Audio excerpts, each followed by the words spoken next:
Welcome everyone to the 2024 update webinar that's being presented by the Australian Fungicide Resistance Extension Network, which you may all know very familiarly as AFREN.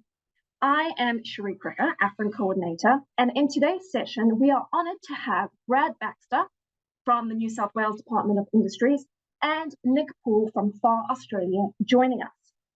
Brad is a cereal pathologist focusing on resistance screening of cereal and pulse cultivars, while Nick brings decades of experience as a cereal research and extension agronomist. Both offer invaluable insights into best crop management practices.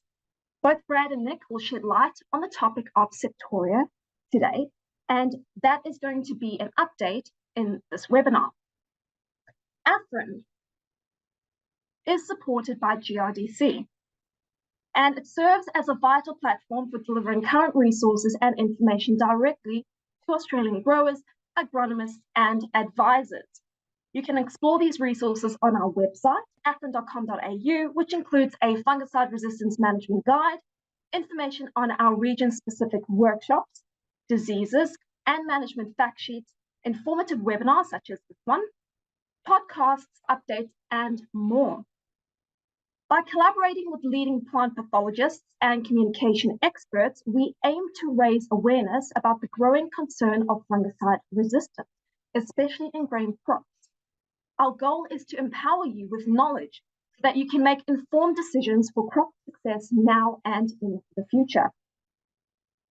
So for a quick note on logistics, if you have any questions during the webinar, please feel free to submit them in the Q&A box on your screen.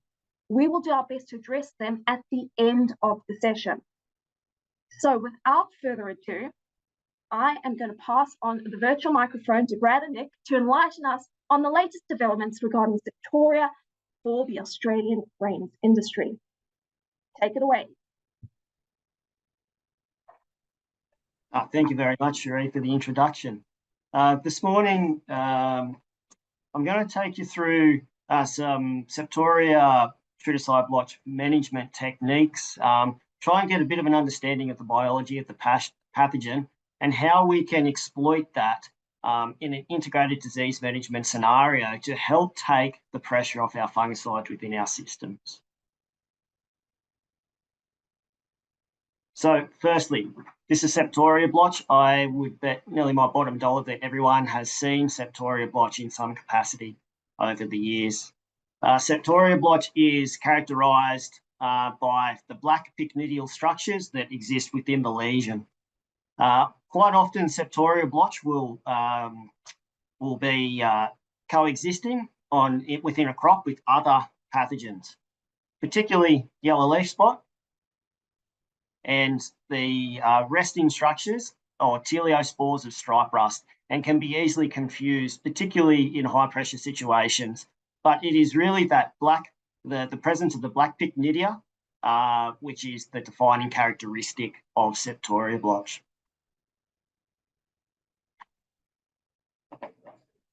Firstly, it has two inoculum or infection methods. Firstly is the release of ascospores. So Septoria is a stubble-borne disease. It oversummers on trash and stubble.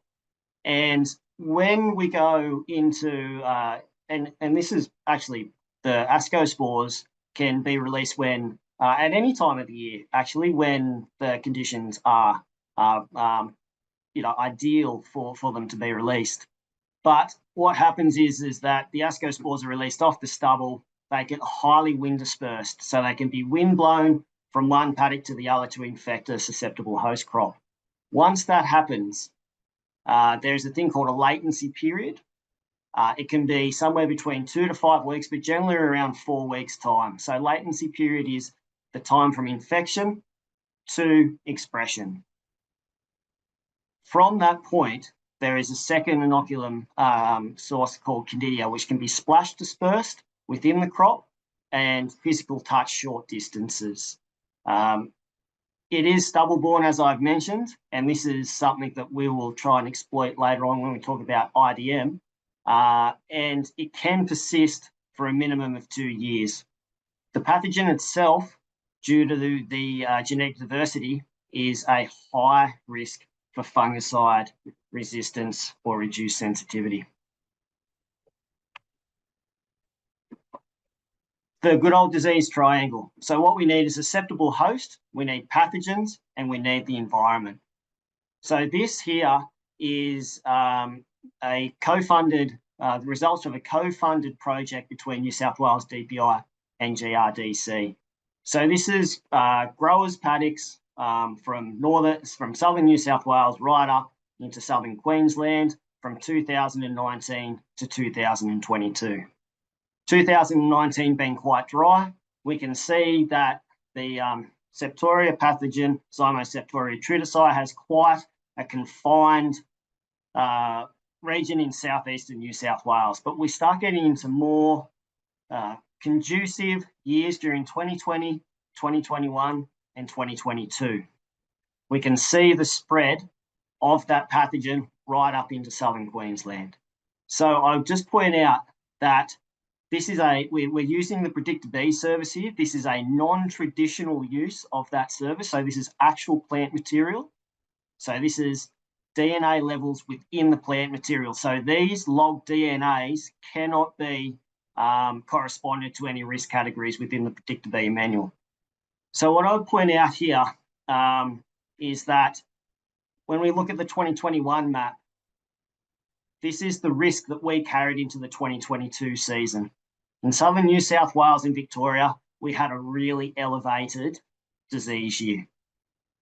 When we have a look at the 2022 map, this is the level that we carried into 2023, much higher risk. But we had a very different disease year for southern New South Wales and central New South Wales. And I'll explain that now. It's because of the environment.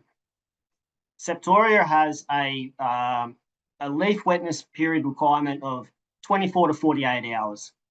So what we saw, even though we had much higher levels of pathogen going into 2023, the 3 months that are most critical to disease development, August, September, and October, were very different between 2022 and 2023.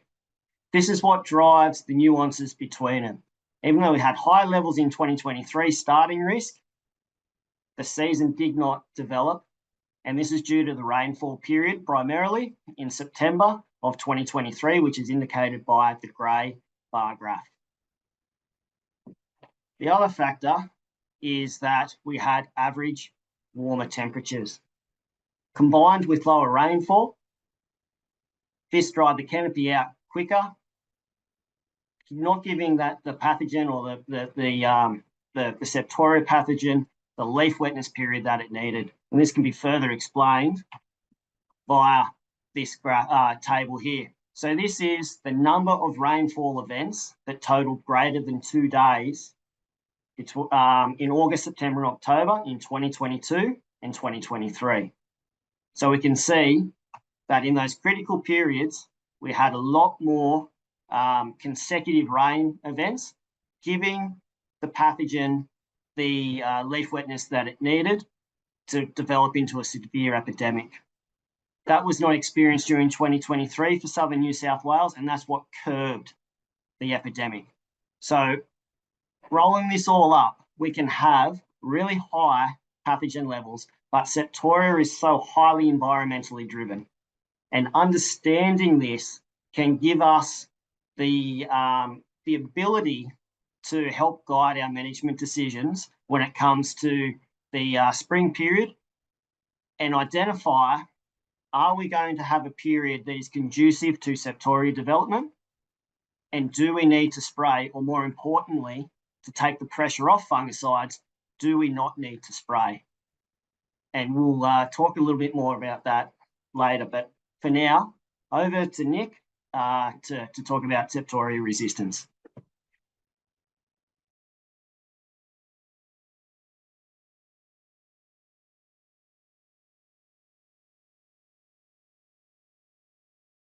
Yes, good afternoon. Thanks, Brad. Good afternoon, ladies and gentlemen, if you're in the eastern states, or good morning if you're in the west. I'd like to take this to the stage of the connection with fungicide resistance. And so what I'd like to cover is this aspect of just how resistant is the Septoria pathogen population that we're dealing with, and what does it specifically mean for management. And I'll go back to Brad at the end of this section where we just look at the resistance side of things. So bear with us. In essence, I suppose we're most interested to know just how resistant is this population. Are we talking of a resistance they can find in the lab, but it won't affect us in the field? Or are we talking about a situation where we could get field failure from using fungicides against this disease? We'll cover which fungicides are affected. And then, like I say, we'll move on to management to say why it's important and how we can address it. But perhaps to start with, it's worth us just actually reviewing the fact that when it comes to resistance, we might just take a little brief reminder as to how we create it. How does it actually evolve? Because there's sometimes this confusion that we create fungicide resistance by using fungicides, when in fact we select for individuals in that population that by natural variation and genetics are resistant to the fungicide, or less sensitive, shall we say, as a halfway house. So if you imagined your crop in the field, you spray your crop with your fungicide, you're spraying on a population that you can't see, obviously. It's not something we can see very often, those spores, but those individuals that sit on the leaves, imagine that we have one or two resistant strains within that population.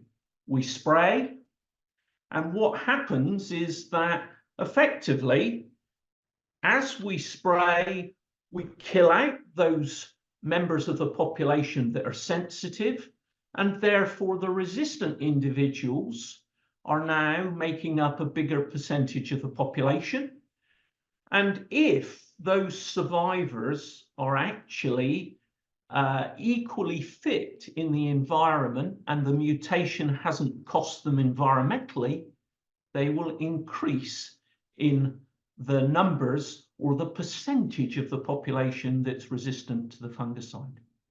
Such that what we need to avoid is avoiding spraying multiple applications of fungicides, because each time we apply a fungicide, we apply a selection pressure to that population. But more importantly, if we are going to spray, bear in mind that if we apply the same chemical or the same mode of action repeatedly, then those individuals in the population that are resistant will actually expand faster, because we're not killing out those more resistant members of the population with a different mode of action. Also, the terminology. We need a little bit more knowledge with regards to the terminology. Sensitive, basically we apply the fungicide. It's what we quite often describe as wild type. The fungicide kills those wild type or sensitive individuals. But with fungicide resistance, depending on the products or the modes of action we're talking about, we can actually get a halfway house, if you like, a partial resistance. And in fungicide resistance terms, we refer to this as reduced sensitivity.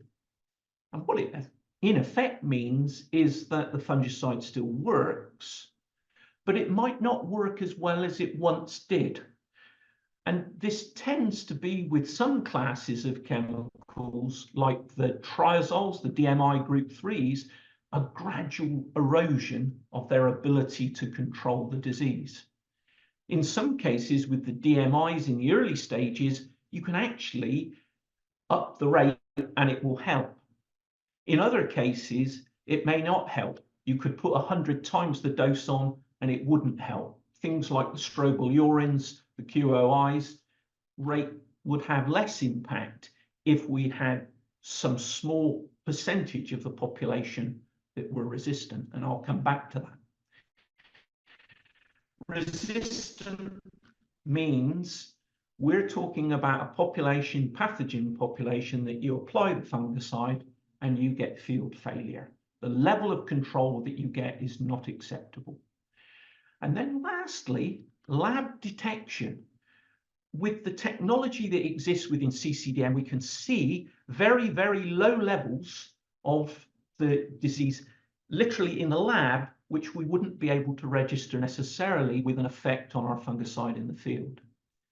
But it's important that we realize that with both reduced sensitivity and resistance, we do need lab confirmation to actually prove that it wasn't just bad application technique. So those are important to start with. So where are we with Septoria resistance? This isn't the most up-to-date slide, so please refer to the AFREN data that we've got for the latest slide. But for wheat, things haven't changed in terms of Septoria Tritici blotch. In 4 states of Australia, SA, Vic, Tas and New South Wales, we have reduced sensitivity in our Septoria population to the group 3 DMIs. So your opuses, your provisos, your prosaros, your tilts. We've got reduced sensitivity. So the fungicides don't work quite as well as they might have 5 or 10 years ago. But what we've also, with the team at CCDM, they've picked up QOI or group 11 resistance. These are the strobilurins like Amistar, like paraclostrobin or azoxystrobin, giving them their chemical names. And we've picked that up, that resistance up with lab results from 2 states. Firstly, Tasmania, and secondly, from Southeast South Australia. When it comes to seeing the significance of this, perhaps we could use the analogy of train stations. We are unfortunately all heading towards station resistance. But this is where you come in, because you dictate the speed. You can see we go from susceptible through to resistance in the lab to fully resistant in the field. At the moment, the SDHIs, although they're not immune from resistance, fall in the category of we haven't found resistance in the population at this stage, but it exists in Europe. What worries us about that QOI resistance that we've picked up in Tassie and SA is that that could develop quite quickly. And with the triazole resistance, we've got this reduced sensitivity. So where are we on this? Probably somewhere around here, and probably at a station called reduced sensitivity. So our fungicides might not work as well as they did 5 or 10 years ago. And in the case of the strobilurins, we need to be mindful that they might not work as effectively in the future. And that change could occur quite quickly, as it has done in Europe and New Zealand. So when it actually comes to this aspect of trying to look at these groups in more details, we just look at the group 3 triazoles that you see here in yellow and the QOI group 11, the likes of Amistar.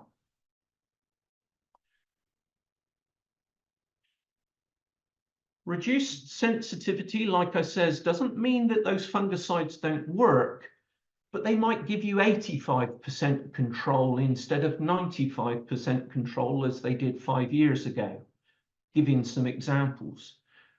But what we've also found is that in the surveys that we've all been involved with CCDM in Vic and New South Wales over this last year, is that the effect of the DMI, in terms of the effect on DMIs, is not necessarily equal. In other words, some of our DMI triazoles are affected more than others. In particular, tebuconazole. Now, tebuconazole all over the world has been one of the first to show reduced sensitivity amongst this mode of action, the triazoles, the DMIs. So bear in mind that in the earlier stages of Septoria resistance with this particular pathogen, not all of the products are affected the same. We've also found, and we'll come back to this under management, that from work that we've been doing here in 2018 and then in 2023, that perhaps the control has degraded a little and that the rankings of those different triazoles has changed. So bear that in mind when we come to look at the situation with regards to management. The changes that occur with that resistance that I say we found in the lab in the Septoria population in Tasmania and Southeast SA is worrying because it's a single step mutation. It means that those products, those two strobilurin, isoxystrobin and pyraclostrobin, won't work on any individuals in the population that carry that 143 mutation. That mutation is identical to Europe and identical to New Zealand, and it meant going in those countries, and we don't know that it'll happen here, but in those countries it meant going from those products working to those products not being effective against that disease. So bear that in mind, particularly when you're looking at field performance of the strobilurins. But what it emphasizes before we get to the management, the importance of mixing different modes of action. So let's look now at the management aspect of what we can do with Septoria and bearing in mind this resistance. So over to you, Brad. Thanks, Nick.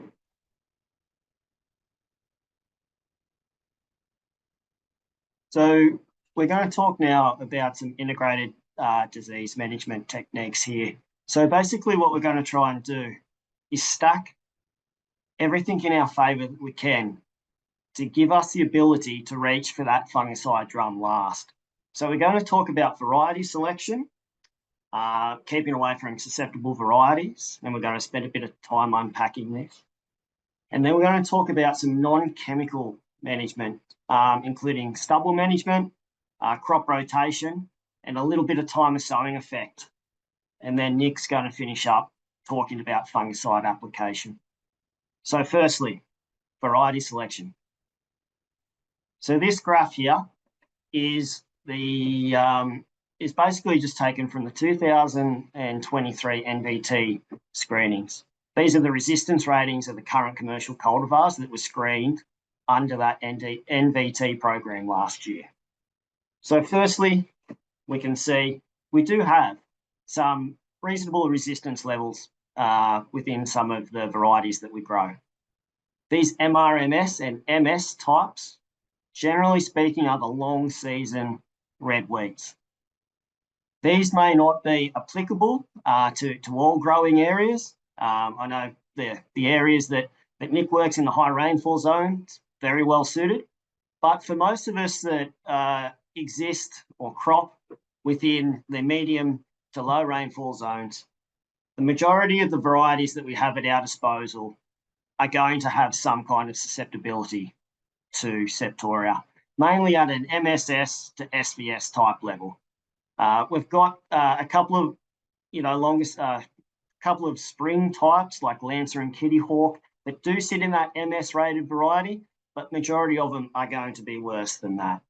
And at these kind of resistance rating levels, that is yield limiting. So we're going to have a look at this a little bit further. So what we've got here is a set of experiments that was carried over 4 years here at Wagga Wagga Agricultural Institute. So what it was 30 varieties with differing resistance ratings, 4 times of sowing. Time of sowing 1 was around the middle of April. Time of sowing 2 was around the end of April, middle of May. End of April, start of May. Time of sowing 3, middle of May. Time of sowing 4, the end of May. So there's a few things here that I'll point out. On the left-hand side, we've got the disease percentage, so from 0 to 100. So what happened here, and this is pure genetics, this is in the absence of fungicides. So these were assessed every 2 weeks for the disease progression, total plant coverage of Septoria. Along the bottom, we can see year day. So that is just the day, the number day of that year. So basically, 1st of January is year day 1. 365 is the 31st of December. Now I'll point your attention, and we're going to concentrate on time of sowing 2, because that end of April, start of May is sort of the major sowing window for a lot of the cropping region. That green box is, so they're also assessed. So each disease score was also taken with a Zadok score. So the Zadok score is displayed in those green and orange boxes. The green boxes is the year day, stretch of where those 30 varieties hit growth stage 31. So the first point out of this is that our first key spray timing, disease levels can appear low and still get to yield limiting levels. And as we move later into, say, time of sowing 3, even at growth stage 39, with those more susceptible types, they can still appear relatively low and still get to those yield robbing levels. Now I'll point your attention to the red box. So at the lower end, that is 15% yield loss, and at the upper end, that's 40% yield loss.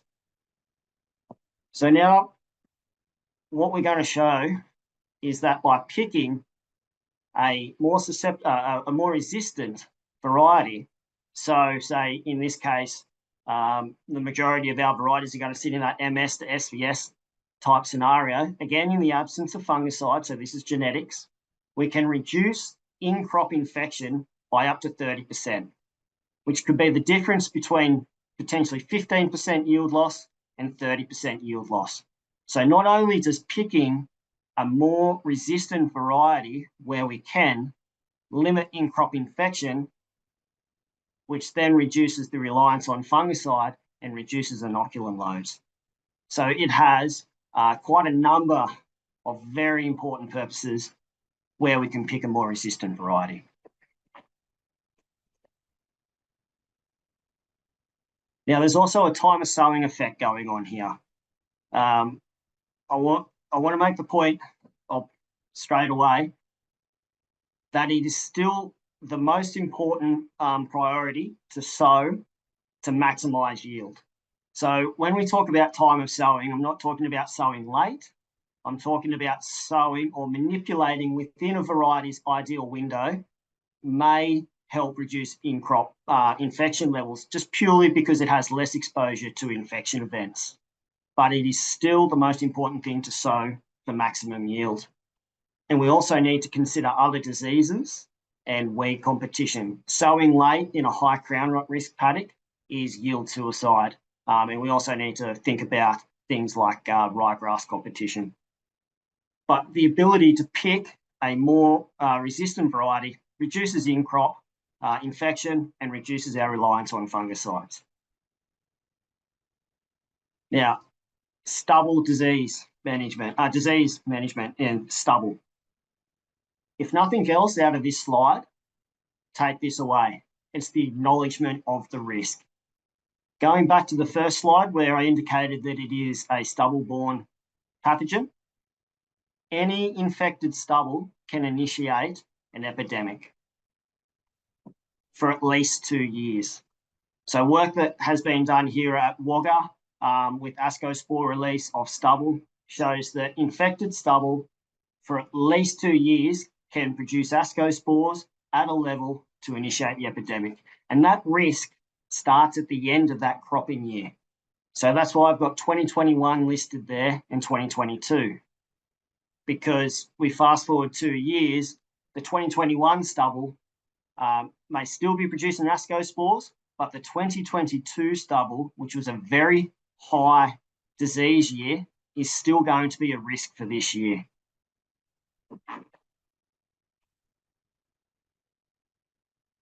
Oop. Now, there's a distinction that has to be made when we talk about resistance ratings. So within crop, within the growing season, they're a very valuable tool at reducing in-crop infection levels. But once that crop is senescent and harvested, that resistance rating does not then transfer across to that resultant stubble.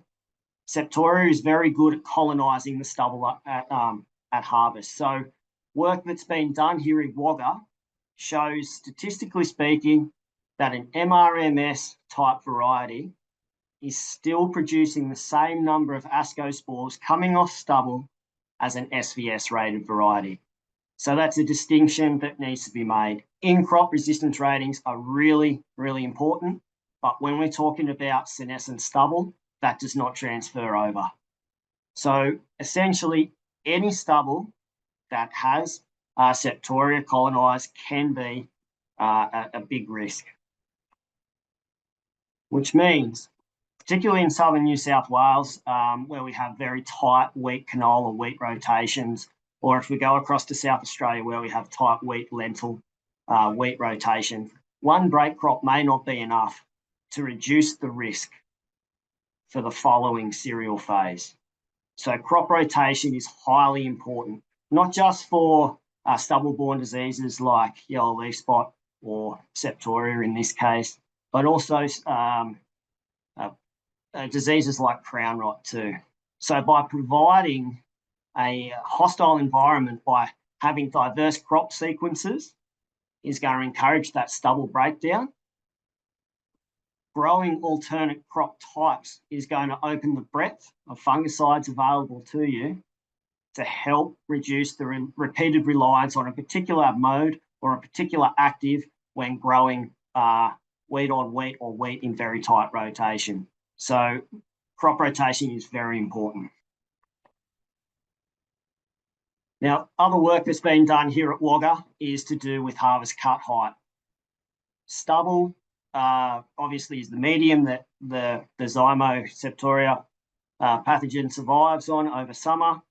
So by reducing our harvest cut height from 32 centimetres down to 14 centimetres, significantly reduces the number of ascospores released off that stubble the following season. You're physically removing that material, but we can't just cut it low and dump it on the ground, because what we're doing is just relocating it. So in a diet in the wool retained stubble system, things like baling are an option. In systems where there's more flexibility, burning is an option to remove the stubble, but the risks of such have to be weighed up with the removal of that material, such as erosion and reducing moisture.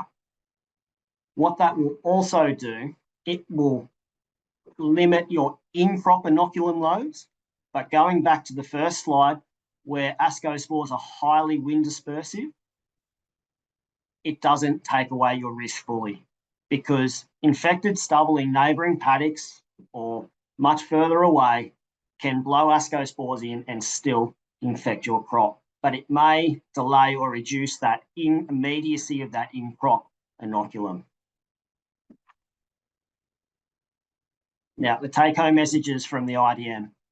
we do have high pathogen levels, but that doesn't necessarily mean that we're going to have a severe disease epidemic. We really need that environment to be conducive for Septoria to really get underway and move into that upper canopy later in the season. Understanding the pathogen and the required environmental conditions will aid in our management decisions, particularly when to spray, and particularly when we don't need to spray, if we have dry periods in that spring. We need to use and stack in our favour all the IDM tools to take the pressure off the drum. We need to implement diverse crop rotations, pick the most resistant variety that we can for our area, and entertain stubble management techniques as well.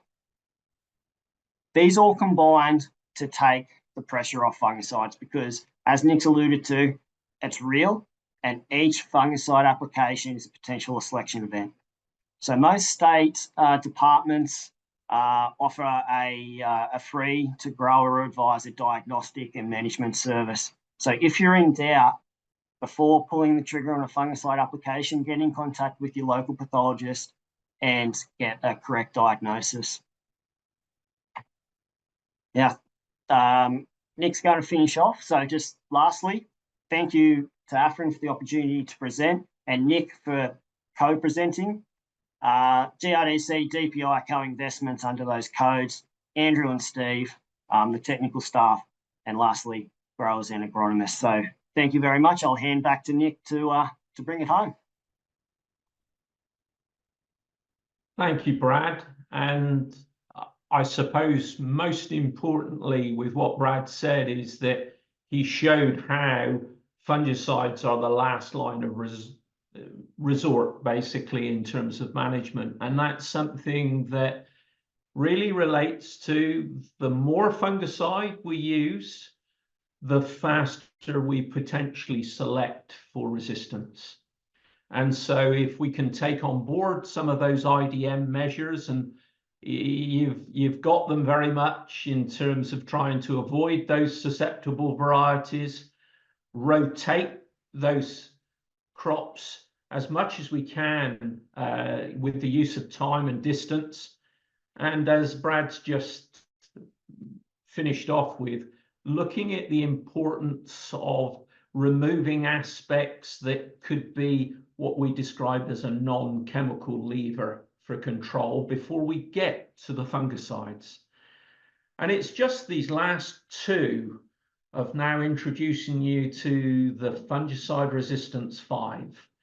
So you'll have seen this over these last couple of years. We've really tried to push these FR5s. I'd like to just cover the aspect of spraying only when necessary and apply strategically, and the importance of rotating and mixing wherever possible.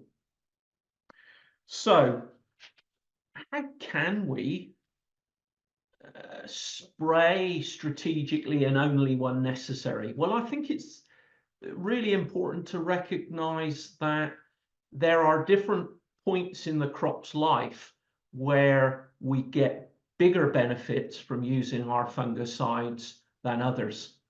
And so I've coined over the years the term the money leaves.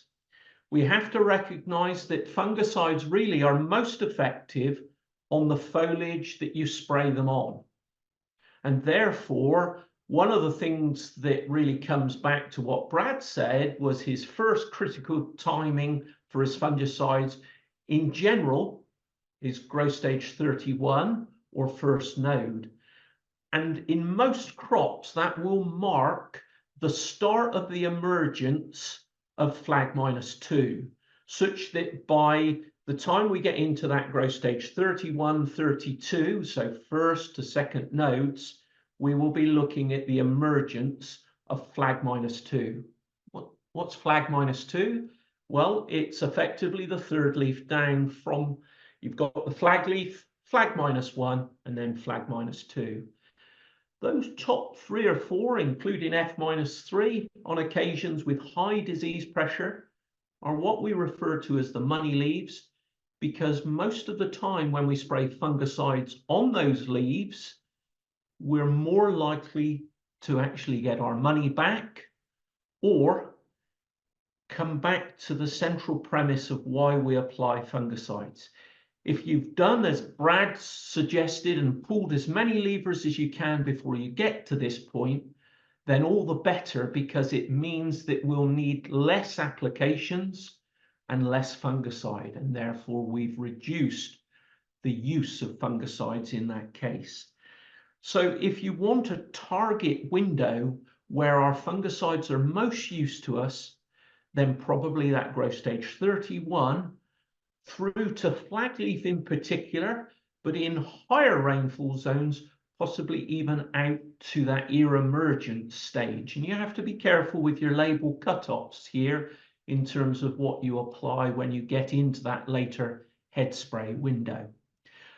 But essentially, that's the window that Brad pointed out to you, and it was just the same here in Victoria. That period is a key period to monitor in your crops, because it's going to dictate just how much response you get from your fungicides. So for us, we've been trying to pursue this thought within the advisory and the grower core of saying, look, the key period you want to be interested in is the period from growth stage 31, in particular, to growth stage 39, the flagleaf emergence stage. So first node, stem elongation to flagleaf emergence. Yes, for those under higher pressure in longer season scenarios, even the head spray becomes more important. And that would have been the case everywhere in 2022.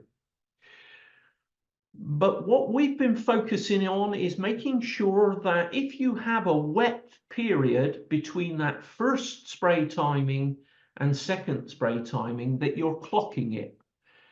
Just as Brad says, how many rainfall events, and we've been using in our neck of the woods more than 5 mils of rainfall falling in a particular period, because it relates back to what Brad was saying about how many hours of leaf wetness you need to get this disease moving up the canopy during stem elongation.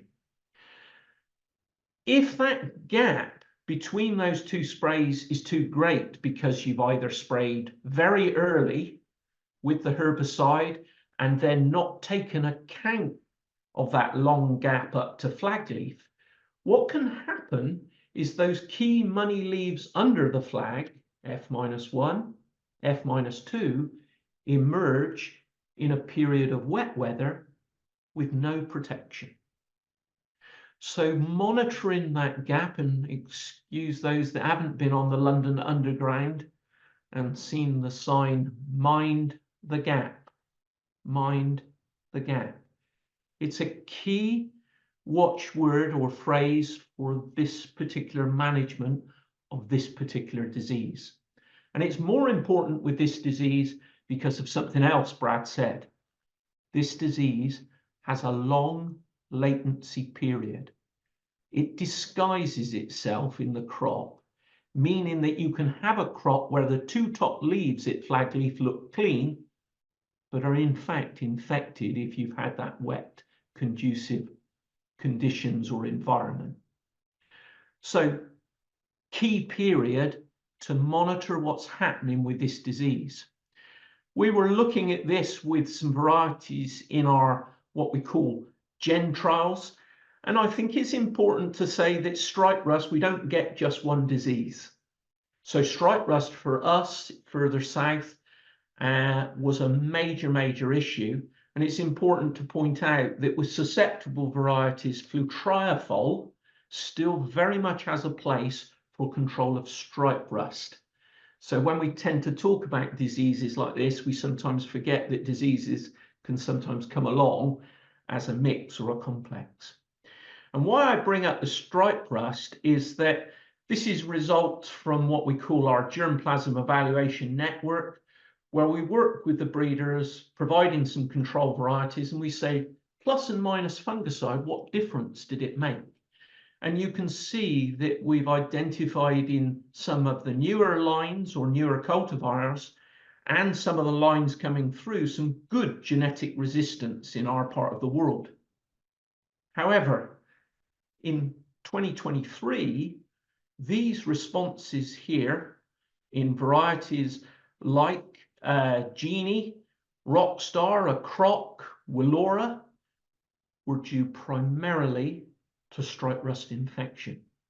And what we actually found was that by monitoring that period from 31 to flagleaf and flagleaf to head emergence, that actually one of the best fungicides for Septoria in 23 was actually dry weather.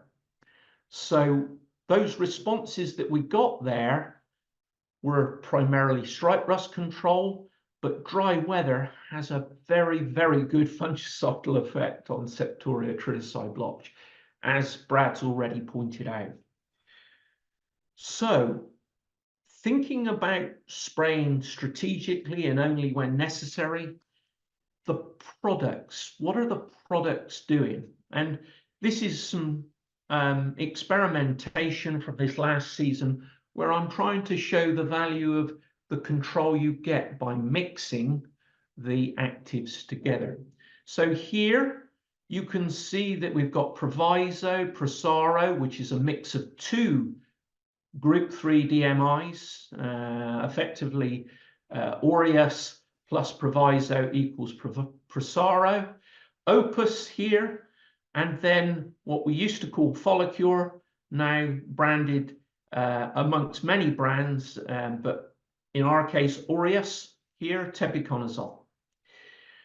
And what you can see is that the control, and this is the control of the disease on the top 3 leaves, we're doing okay with these DMIs, except for tebuconazole, which we know is compromised by the reduced sensitivity that we've got. You can see that actually we're not pulling up the disease quite in the way we'd like to. Even with the better materials like Proviso and epoxy, let me give them their chemical names, prothioconazole and epoxyconazole, you can see are still not giving us really great control. So if we mix them though, in this case with the strobilurins, the group 11s, you can see that our control is that bit better. Again, the same with the SDHIs in the group 7. In this case, we're using Aviator Expra. That's the power of rotating, or the power of mixing rather, not rotating. So if you look at the better products there, one of the things one's trying to do is to always avoid using exactly the same active ingredient, and wherever you can, using mixtures with different modes of action, which leads me finally to the chemical tips. If you've taken on board what Brad said, it should enable us to limit the number of applications. Try and look at mixtures with different modes of action. So a DMI plus a strobilurin, or a DMI plus an SDHI, if they're available to you, and they are available to you, it's just you're not always able to dictate what the ratios are in those mixtures.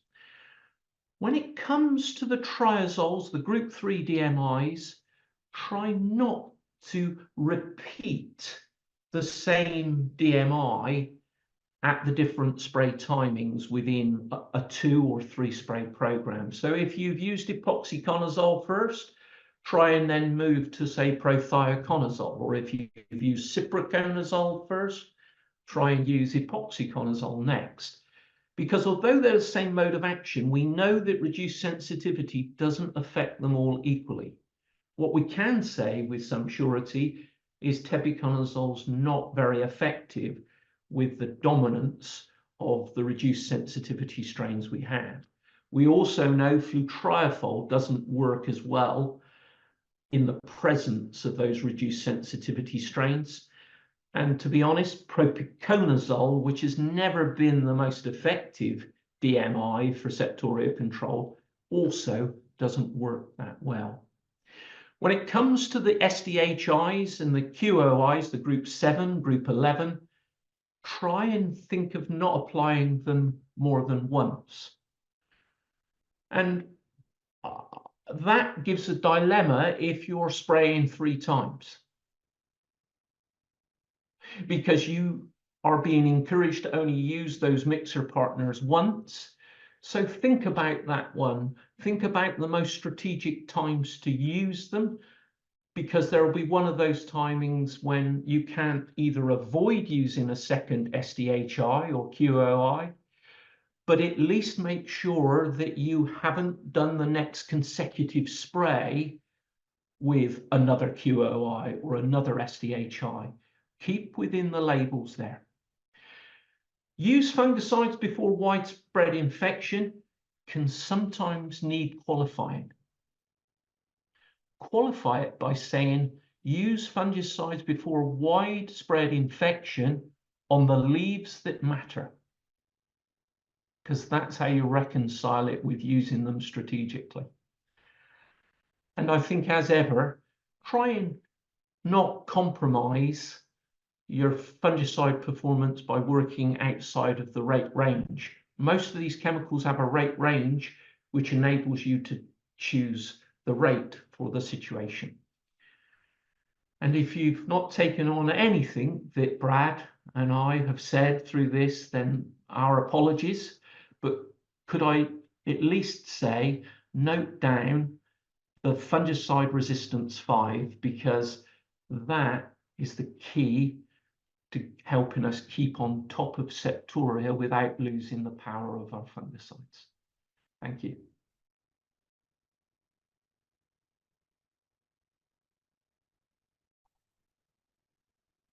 Thank you so much to Brad and Nick for providing us with really so much insight into Septoria Tritici blotch and the real issues that we do have when it comes to trying to manage it.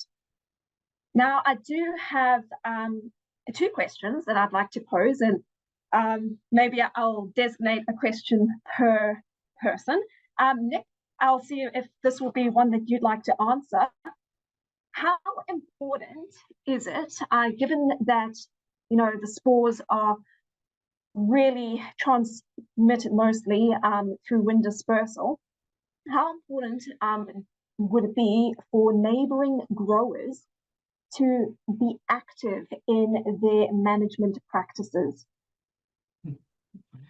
Well, I think you're really asking the wrong person, Cherie, because I think Brad ought to handle it. But what I'd say is that local inoculum will always be very important to you. So in experiments we've run previously, if we were wheat on wheat, then the proximity of our inoculum to our new crop emerging is immediate.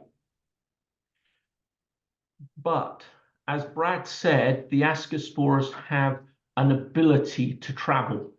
And I know from talking previously to Andrew Milgate that, you know, we wondered how some of these spores got around, say, from Tasmania to southeastern Australia.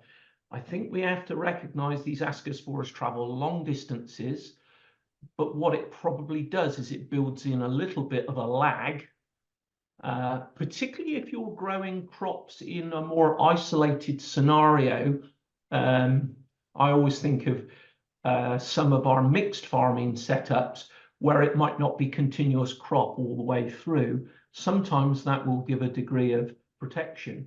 But as Brad said, we're really looking at disease that will travel a long distance. So what your neighbours do and what they've been growing is still important to you. How they're managing their stubble can still be important to you. But immediacy of infection is what you're doing on your farm. Brad, would you, anything from your angle that you'd like to add there? No, I think you've covered it pretty well, Nick. the only thing I would say, and it just comes back to infected stubble, is that at any point in time, there is pseudocecia primed on the stubble to go. So it may not all be mature, but there will be a component on the stubble that's ready to go. So this is where we get continuous ascospore events throughout the season. Obviously, we get peaks of ascospore release, you know, through that autumn and then again in spring. But these ascospore releases are happening all the time. And what that means is that, you know, we can reduce, like we've spoken about, the immediacy within our own paddock, but any infected stubble is going to obviously pose a risk for your paddock from, you know, X amount of kilometres away. You know, it's highly wind dispersive. Well, thank you, Brad, and thank you, Nick. I'm going to leave it there because I realise that we are now approaching the 1 hour mark of this webinar. So if there are any other questions from our viewers, please do send them through, and you can also contact us through the AFREN website. But again, a huge shout out to Brad and Nick for sharing your expertise and insights during this webinar. I do think that even if you've just taken away 1 or 2 things, maybe just the fungicide resistance 5, I know that that would be of most value when we do apply best management practices going forward. Also, thank you to Bridget and David and the entire team, I should say, at Ag Communicators for your efforts in organising this insightful session. What I would like to do is to ask our viewers to kindly please take a moment to just fill in a very brief survey that can be found in the chat. It's also a survey that you'll get as you try and exit. So if you do provide your feedback, please, it will help us to improve this as well as future events. So on behalf of the AFREN team, I'd like to express our gratitude to each of you for joining us today. Take care, and we look forward to welcoming everybody back to another event, hopefully in the near future. Thank you very much.